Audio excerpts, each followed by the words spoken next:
Cool. Hey guys, welcome back.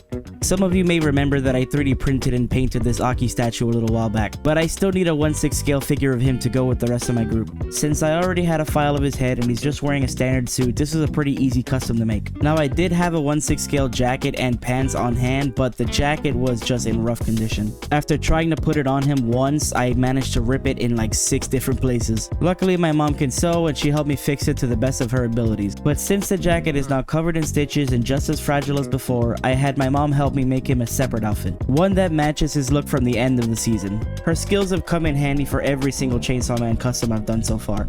She made Denji's shirt, Katana Man's shirt, and all of Power's clothes, so it's only fitting that she helped me with this one too.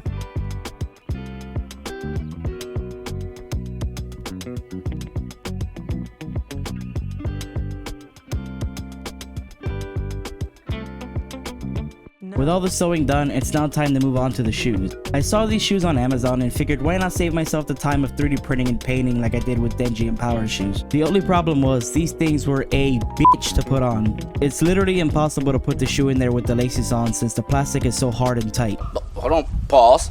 I was able to get the foot in there once I took the shoelaces off, but then I had another problem, which was getting the shoelaces back on. It took quite the effort, but eventually I was able to make it work.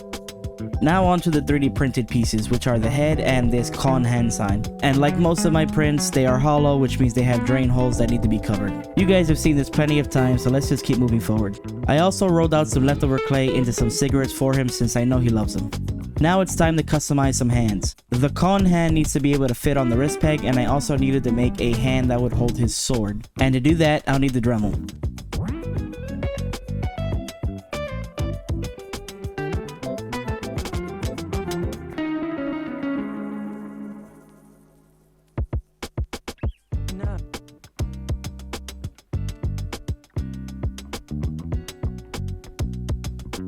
Now it's time for the painting, which is fairly simple since everything just gets a coat of primer and then some basic skin tone.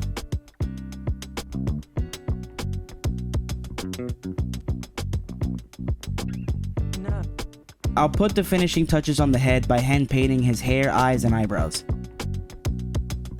The katana I bought for him is really nice, however I do need to cover up the details on that handle and make it nice and flat. After that I'll paint it black and then silver, and then I'll move on to painting those red details white. Now I just gotta make the harness that holds the katana. I thought this was gonna be way more difficult than it actually was. I ended up making it in about 10 minutes.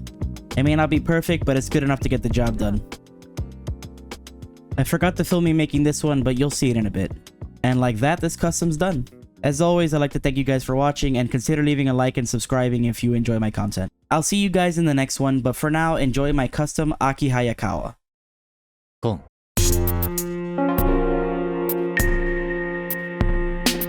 You